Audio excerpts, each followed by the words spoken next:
Баршаңызға сәлем, каналыма қош келдіңіздер. Сіздермен бірге изюм қосылып дайындалатын өте дәмді жұмсақ кекс дайындаймыз. Ол үшін ыдысқа 2 жұмыртқаны саламыз. Жұмыртқа біркелкі масса болғанша араластырамыз.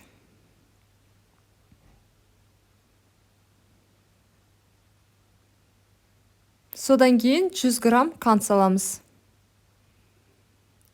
Тағы да араластырамыз. Менде қант толығымен еру үшін миксермен араластырамын. Миксер болмаса венчикпен араластыруға да болады, бірақ көбірек араластырасыздар, қанты толығымен еру керек. Ал миксермен 1-2 минутта жеткілікті. Енді қаймақ қосамыз, 200 грамм қаймақ кетеді. Мен 20% қостым, бірақ пайызы маңызды емес.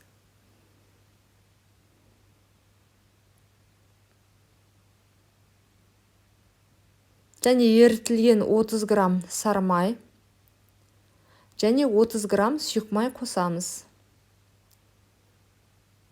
Барлығын жақсылап миксермен тағы да араластырамыз.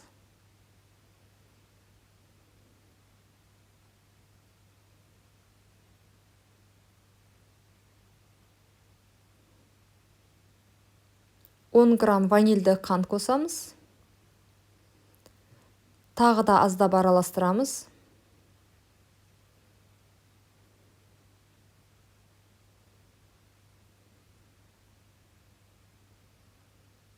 Електен өткізіп ұн қосамыз. Рецепте 200-250 грамм деп көрсетіледі, бірақ аз немесе көп кетуі мүмкін ұн. Енді кішкентай қасықпен сода қосамыз және венчикпен жақсылап араластырамыз. Бұл жерде миксерсіз араластыра берсеңіздер болады. Және ұнды шетінен қосып араластырыңыздар.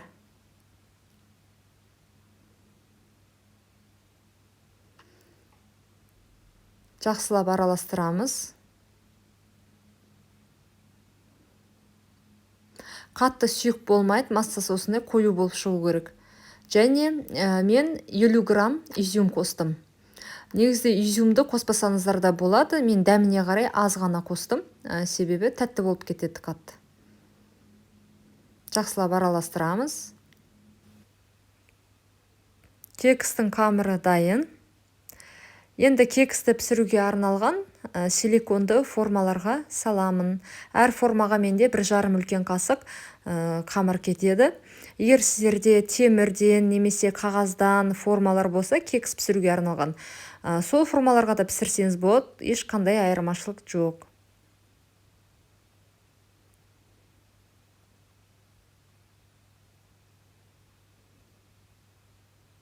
Кекстердің барлығын формаларына салдым. Енді әрбір форманы салып болғаннан кейін видеода көрсетілгендей столға осылай ұрып жіберіңіздер. Сол кезде біркелкі болып піседі, біркелкі болмағанның өзінде жан жаққа емес, біркелкі жоғарға көтеріліп пісетін болады.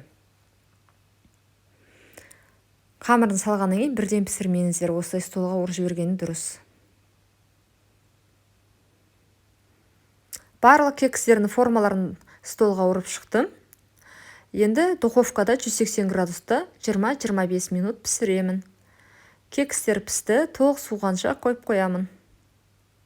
Міне кекстер дайын, жақсы көтерілді және дәмді болып шықты. Жасап көріңіздер.